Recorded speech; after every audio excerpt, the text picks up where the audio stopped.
Compressor हमारी life का बहुत इंपॉर्टेंट पार्ट हो गया है। हमारे घरों में रेफ्रिजरेटर, एयर कंडीशनिंग, गाड़ियों के एयर कंडीशनर में कंप्रेसर लगा रहता है और इंडस्ट्री में तो पूछो ही मत। एटमॉस्फेयर का प्रेशर 15 psi का होता है। हमारा काम इतने psi से चलता नहीं है क्योंकि हमारा दिमाग बहुत हाई प्रेशर पर ही काम कर पाता है। कंप्रेसर एटमॉस्फेयर के प्रेशर को 10,000 psi या इससे भी ज्यादा इंक्रीज कर देता है, जिसको इजीली स्टोर किया जा सकता है। कंप्रेसर को हम जनरली एयर कंप्रेसर बोलते हैं क्योंकि एयर को ही कंप्रेस किया जा सकता है। लिक्विड जैसे ऑयल, वाटर यह कंप्रेस नहीं होते हैं। रिसिप्रोकेटिंग कंप्रेसर की हेल्प से कंप्रेसर के बेसिक्स को समझने की कोशिश करते हैं। यहाँ पर एक मोटर होती है जो पिस्टन की क्रैंक शाफ्ट से जुड़ी रहती है और पिस्टन मोटर के रोटेटिंग मोशन को लीनियर मोशन में बदल देता है। जब पिस्टन नीचे की तरफ आएगा तो यह अपने सिलेंडर के अंदर एटमॉस्फेयर के प्रेशर से कम प्रेशर क्रिएट कर देता है, जिससे इनलेट वाल्व ओपन होगा और बाहर की एयर इजीली पिस्टन के सिलेंडर में आ जाती है और उसके बाद इनलेट वाल्व बंद हो जाता है। कहने का मतलब धोखे से एयर को अंदर लाया जाता है।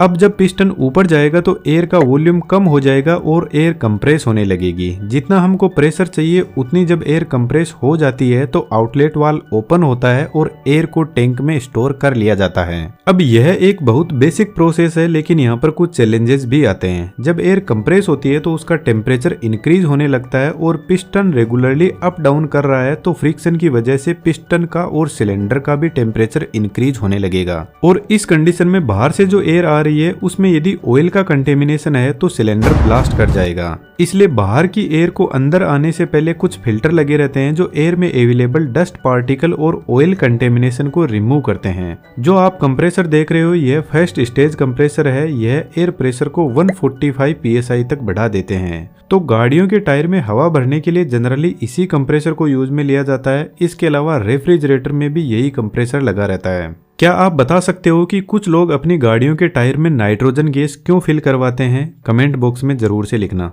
यदि हमें इससे ज्यादा प्रेशर की जरूरत पड़ती है तो इसी कंप्रेसर में हम एक स्टेज और बढ़ा देंगे। तो फर्स्ट पिस्टन प्रेशर को 145 psi तक इंक्रीज करेगा और सेकंड पिस्टन इस प्रेशर को 300 psi तक बढ़ा देगा। यहाँ पे हमें एक फायदा और मिल जाता है। फर्स्ट पिस्टन एयर का टेम्परेचर काफी हद तक बढ़ा देगा, तो सेकंड पिस्टन तक जब एयर जाती है इस पाइप के थ्रू तो इसका टेम्परेचर काफी रिड्यूस हो जाता है, तो यह एयर और ज्यादा कंप्रेस होने के लिए तैयार हो जाती है। आपने कई बार नोटिस किया होगा कि यदि इलेक्ट्रिसिटी सही से नहीं पहुंचती है तो आपका रेफ्रिजरेटर कंप्रेसर की वजह से बहुत ज्यादा वाइब्रेट करने लग जाता है। तो एक अलग टाइप का कंप्रेसर डिजाइन किया गया जिसको स्पाइरल कंप्रेसर बोलते हैं। आज के टाइम में लेटेस्ट एयर कंडीशनिंग में इसी कंप्रेसर का यूज होता है।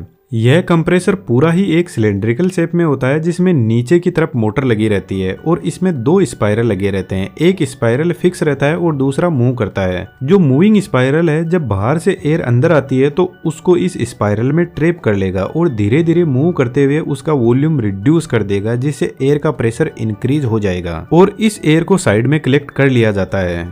जो रोटेटिंग स्पाइरल है वह सेंटर से थोड़ी ऑफसेट रहती है, जिसकी वजह से यह कंप्रेसर बहुत ज्यादा वाइब्रेट कर सकता है। इसलिए मोटर के पास में कुछ ऐसे वेट लगाए जाते हैं जो ऊपर के वाइब्रेशन को कैंसिल आउट कर देते हैं और कंप्रेसर स्टेबल रहता है। Centrifugal compressor basically centrifugal pump की तरह ही काम करते हैं, जिसमें एक अम्पेलर होता है जो बाहर से एयर को खींचता है और आगे कंप्रेस करता जाता है। बेसिकली इनका यूज हमारी गाड़ियों में टर्बो चार्जर में होता है। इसके अलावा टर्बोशाफ्ट गैस टरबाइन में भी इनका यूज किया जाता है। अब हम कुछ एक्सट्रीमली पावरफुल कंप्रेसर के बारे में बात करते हैं। एयरप्लेन का इंजन जिसको जेट इंजन बोलते हैं वह भी एक तरीके का कंप्रेसर ही है, जिसको डायनामिक कंप्रेसर बोलते हैं। इस कंप्रेसर की स्पीड बहुत ज्यादा हाई होती है। बेसिकली ये एयर की काइनेटिक एनर्जी को प्रेशर एनर्जी में बदलते हैं। यदि आप जेट इंजन की डिजाइन देखोगे तो आगे से एरिया इसका बड़ा है और पीछे जाते जाते एरिया काफी कम हो जाता है, तो यह हाई स्पीड में बाहर से एयर को खींचते हैं और कम एरिया के अंदर धकेलता जाता है। जेट इंजन के अंदर स्टेटर और रोटर ब्लेड लगी रहती है जो कुछ ऐसे एंगल पर मुड़ी रहती है। स्टेटर ब्लेड फिक्स होती है और रोटर ब्लेड रोटेट करती है। ब्लेड की डिजाइन कुछ ऐसी होती है कि जब एयर इनसे पास होगी तो यह एयर के एरिया को फ्लो की डायरेक्शन में बढ़ाने लगते हैं और जब एरिया बढ़ेगा तो एयर की वेलोसिटी रिड्यूस होगी। और बर्नौली का सिद्धांत हमें बताता है कि वेलोसिटी का प्रेशर से इनवर्स रिलेशन होता है, जिससे हवा की काइनेटिक एनर्जी प्रेशर एनर्जी में बदलने लगती है।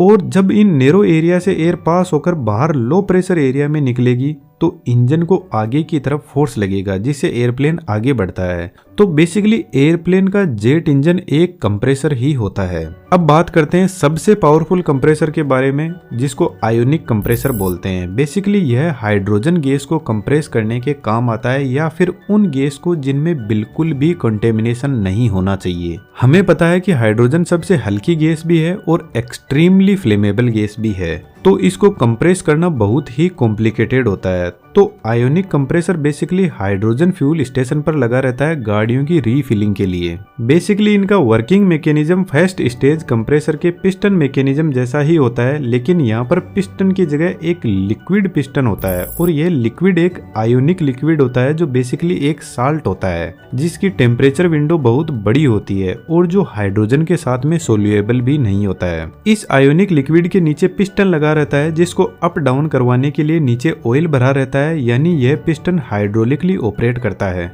अब हाइड्रोजन हल्की होने की वजह से पिस्टन में 4 से 5 स्टेज होती है, तब जाकर हाइड्रोजन को कंप्रेस किया जाता है। आयोनिक कंप्रेसर एक लिक्विड कंप्रेसर होने के बाद भी हाइड्रोजन को 14,000 psi से भी ज्यादा कंप्रेस कर देता है। इस आयोनिक लिक्विड के कई फायदे हैं। एक तो ये फ्रिक्शन को कम कर देता है जिससे हीटिंग कम होगी, जिसकी वजह से गैस के प्रेशर को और ज्यादा हाई लेवल पर लेकर जाया जा सकता है इजीली। क्योंकि हाइड्रोजन बहुत ही पावरफुल फ्लेमेबल गैस है, तो इसकी हीटिंग का खासकर ध्यान रखा जाना जरूरी है। इसके अलावा यह कंप्रेसर 98% मूविंग पार्ट को रिड्यूस कर देता है जो पिस्टन वाले कंप्रेसर में यूज होते हैं, जिसकी वजह से इसकी लाइफ और एफिशिएंसी बढ़ जाती है।